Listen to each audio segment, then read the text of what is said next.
Hello, everybody. Welcome back. Today is just business. I forgot what day it is. It's August 21st. 21st. It is the 21st. It's almost fall. Actually, Doesn't feel like it, does it? No, it's still like in the 90s. But A lot of suffering inside and out. Well, a lot of suffering in our first couple of stories. As usual, there is a little bit of bad news out there in the tech companies. Cisco slashes thousands of workers as it announces a yearly profit of $10.3 billion. That, I think, we've shed, 150, we got to be pushing 150,000 people in the tech sector between Dell, Cisco. We did that whole list of articles of like everyone who's been lost for the last 2 years. Intel, yeah, that's what I'm remembering. It's like... So Cisco already gave us 4,000 this year. This will be another 5,500.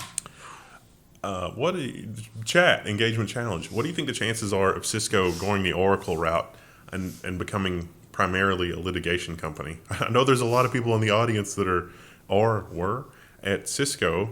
What do you think about this new initiative that we see in the industry to really separate what traditionally was handled from like a normal networking, or from like an ASIC, like a normal networking appliance, into software-defined stuff where you've basically strapped a GPU or an FPGA to a network card and you're doing it all in a software stack that way? Could be disruptive. Maybe not, I don't know. What's probably not going to be disruptive, or maybe even a viable business model from here on out, is a smart speaker. Because every company that seems to make them abandons them or changes them in ways that the user base absolutely cannot stand. Sonos lays off 100 employees as its app crisis continues. What I found odd about this is that some of the layoffs were in like product development and like app services. And it's like, isn't that what people are complaining about? Shouldn't you be keeping those people? I don't understand the appeal of this product at all. I never have.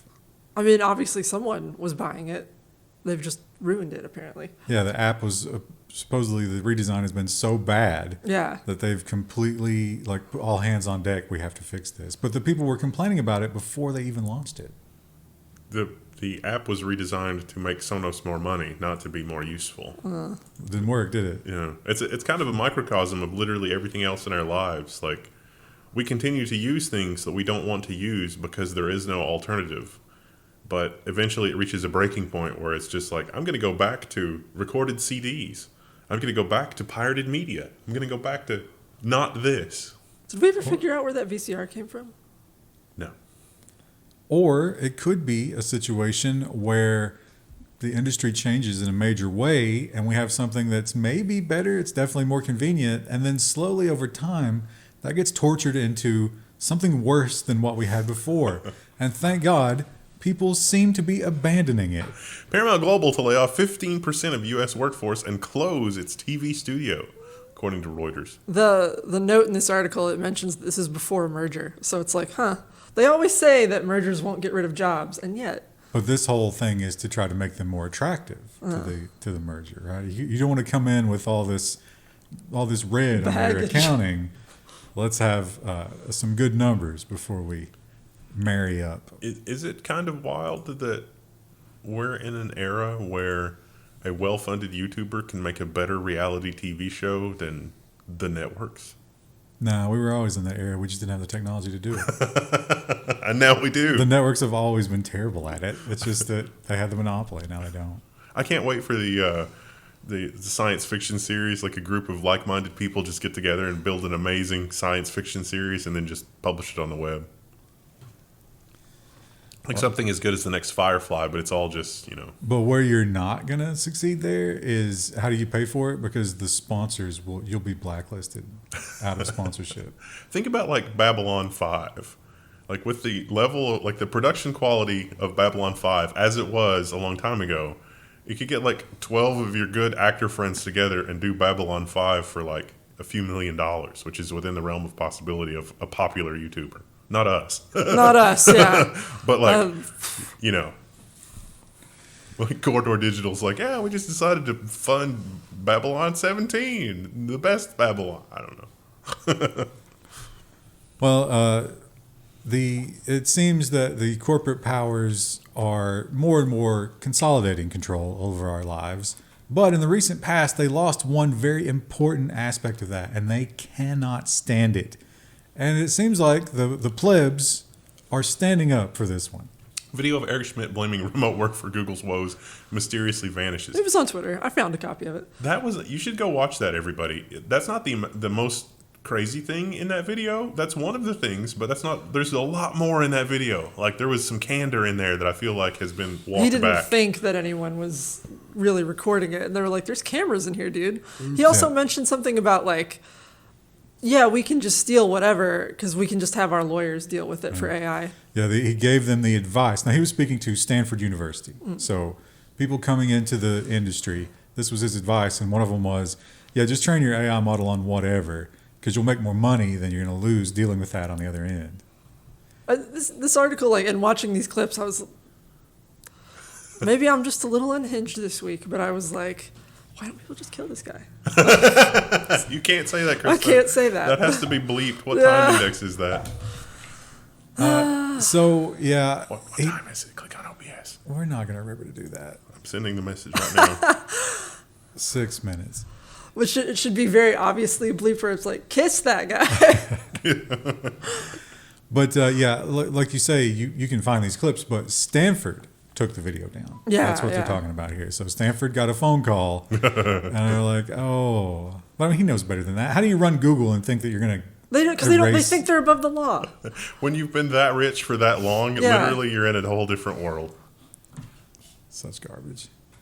Also, can you imagine how miserable it would be? I don't know if this guy has any kind of family life. Apparently not, because he doesn't believe in work-life balance. But, like, his kids are watching that like, oh, yeah, I would have liked it if Dad came to some of my softball games.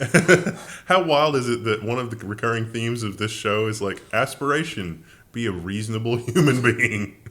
It's too hard for these people.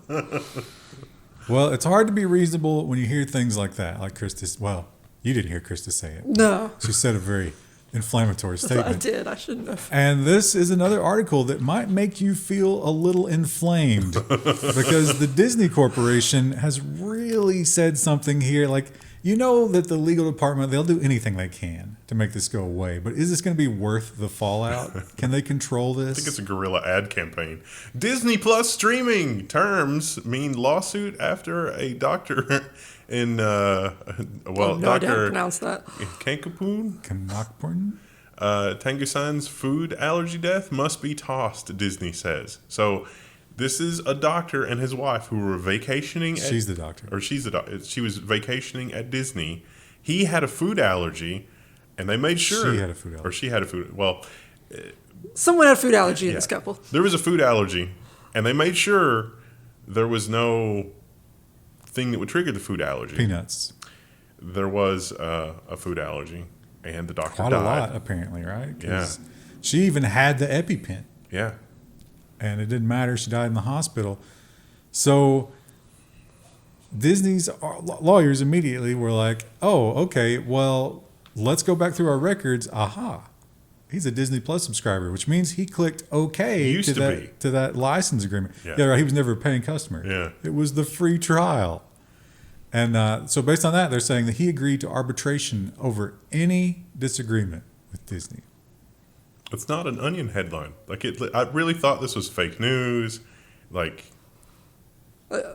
again, I won't say it, but but there's not a human being here, right? Like, who do you target? I mean, yeah, Disney lawyers aren't really human beings, I guess. Are you going to go after I guess somebody wrote that brief, right? Yeah. So now, but the great thing about this, the silver lining here, I mean, it's not much of a silver lining if your wife is dead, but he sued them under her estate. So actually, him agreeing should have no bearing on anything because it's not him. It's her estate. But there's even a legal question that a lawyer thought that you might be able to float that. I don't want to hear any arguments in the comments ever again that it's like, oh, that's not reasonable, or the court of law will toss that out or whatever. Because there's a lawyer who thinks there's a chance that it might make it through, that has some sort, like, It's so egregious. I think the lawyer that submitted that should be disbarred, and that is the justice that we should pursue. The subcomponent of justice here. It's like, oh, you want to make that's a gentle thing to. Yeah, you should be disbarred. That's better than what I would do. So. No, I don't think it's against. I mean, you're expected to do everything you can for your client, right? Like, I think lawyers would agree that he's doing what he should do. Oh, well, I can think of some things the lawyer could do that would, be in the interest of their client, but would be even more immoral. Yeah, he's probably thought of those too, but he felt like I could get away with this one. I'd say he. It might not have been a he. But think about this. Think about this world we live in, right? This is fine, and probably won't be a lot of fallout for this. But if you were to go to AI image generator and try to make it evil lawyer Mickey, that's not okay. Yeah. That would be shut down immediately. You might get sued for that. Peanut allergy Mickey? Mickey with like a bag of peanuts poisoning children. We might be able to get Grok to make that for us. Elon Musk seems to be challenging Disney openly for that. And just a tiny trickle of hardware news, but I think we all saw this one coming. It's a weird move. Don't you think this is kind of like picking pennies up in front of a steamroller? This actually happened before their last quarter earnings report, and it still didn't make a difference. Yeah, because it's a tiny number based on how bad they're doing. Intel sells its stake in ARM, estimated to raise $147 million as part of the business turnaround. The $147 million estimate comes from the average stock price of ARM during the last quarter. It was disclosed in their disclosures this quarter that they sold it last quarter. So this sale already happened. This is just somebody sussing it out from a report unannounced. Intel also divested themselves from a lot of other investments. But the ARM one is interesting because they had previously partnered with ARM. The other one, I don't think we have a story on it. I forgot to put it in here, but SoftBank. Did you see the one from SoftBank? SoftBank and Intel have parted ways. SoftBank had approached Intel to say, hey, we want to build an AI chip with you, probably designed by like that company that starts with a G. And Intel said, yeah, use our foundries. It's great. SoftBank and Intel, they're not on good terms now. So supposedly SoftBank is talking to TSMC and probably Samsung about, hey, can you make our AI chip? Don't know. We'll see. It's interesting. It's really interesting. It's really interesting divestments and shakeups and blah, blah, blah. And here's one that's sure to spark some controversy. Oh. The Verge's headline is AMD's new Zen 5 chips failed to impress during early reviews. It's really great if you're running server workloads. It's not if you're running game workloads or anything else. And is that just game workloads? Is there something more going on? Linux is better than Windows, but Linux is not universally better than Windows. And you can't really directly compare gaming on Linux to gaming on Windows because the gaming experience might be different on Linux versus Windows. But people are taking that out of context and doing all sorts of terrible things with it. So yeah, I don't know. Zen 5 is not a lot faster than Zen 4 for a lot of gaming stuff, and even though it's faster for like rendering and creative type tasks. I did read the comments on that article because I knew everyone would be arguing in it. I'm dumber for having read them, but I read them. I cannot comprehend the whole, my identity is my CPU brand. I want the one that's going to do the best with the least money. Well, you might also want a great value on home entertainment, and you will have one less option. And even worse than that, you might have invested in some cloud ownership. But guess what? You cannot really own. Redbox app axed, dashing people's hopes of keeping their purchased content. It's the Ars Technica headline. So you could buy stuff in Redbox until Redbox evaporates in a puff of bankruptcy. So they used to have a Roku app. That doesn't even launch anymore. Google Play and Apple Store, you can still download it, but you can't get to any of the media. So everybody's basically, the users are like, hey, wait a minute. Are we going to get physical copies of these or whatever? And everybody's just like, oh, no. No, that's gone. Remember when you could own something? Not anymore. Although, if you license the content, then you should still have a legal right to the content in whatever physical form it takes. Who are you going to go after for it? Well, I mean, if you just happen to have a copy of it, it's like that would not be. You got a license for that. Well, as a matter of fact, I do. I did once upon a time, and then you took it from me.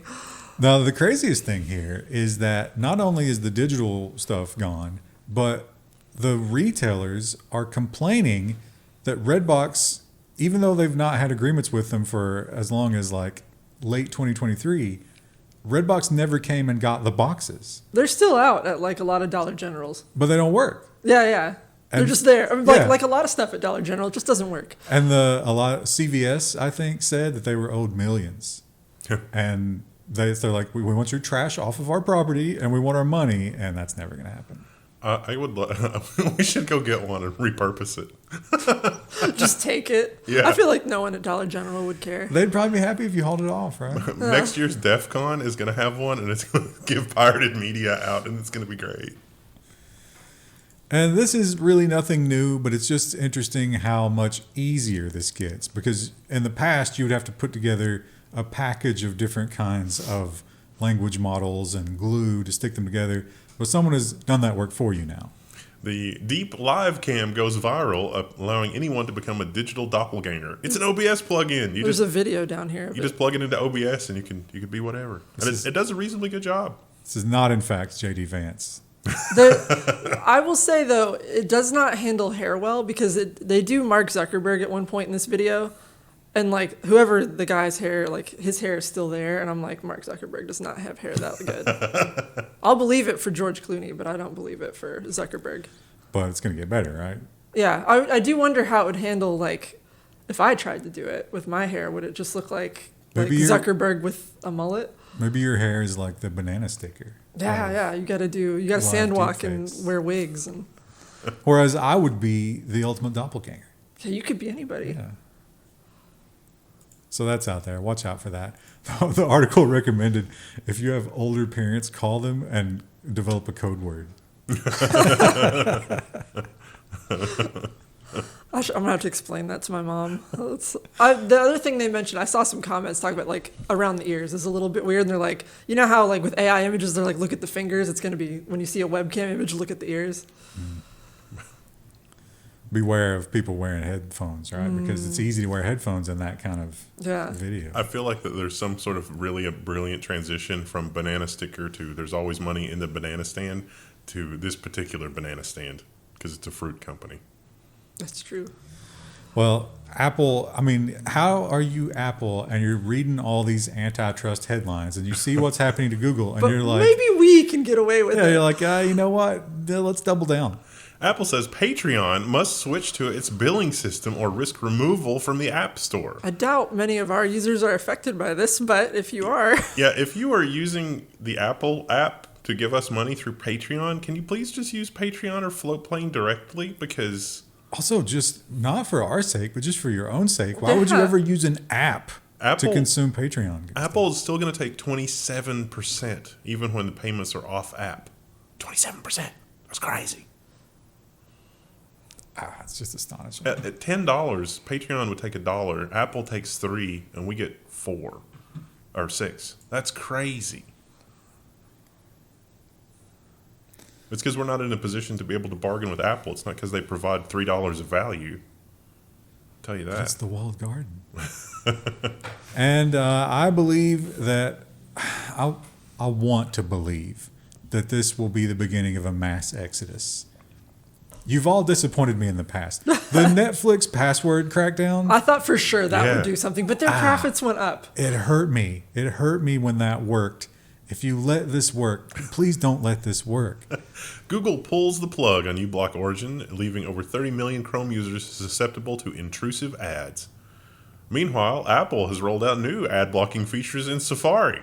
Now, there is an enterprise mode that you can use that will be good for another year to give enterprises time to deal with this for their products. It is a registry key hack that you can do in Windows if you're running Windows. So look into that if you're desperate to use Google Chrome. But the best choice would be don't use Google Chrome. Let their metrics show what happened to their user base when they did this. We should do what are the Chrome alternatives? And some of them will be Chromium-based, Brave, Firefox. I've switched to Brave. Yeah. Brave has gotten a lot better in the last year. It's really nice. Brave has the built-in ad block, but they've also done something to allow uBlock to continue. What an engagement challenge. What are the downsides for Brave? Comment below. Also, in Chrome, they're doing some weird stuff on YouTube to spike my CPU. Yeah. I don't know what's going on there. That is usually ad block related. Yeah, I think it's having to work so hard. I have to block so many ads over and over. And what about that one company that is not doing any of this to us, right? They're maybe just by comparison, but a pillar of light among all of this darkness, and they're going to continue to be benevolent. Valve confirms it's going to support the ROG Ally with its Steam Deck operating system. Actually, Steam Deck OS 3.0 is going to support a lot of stuff.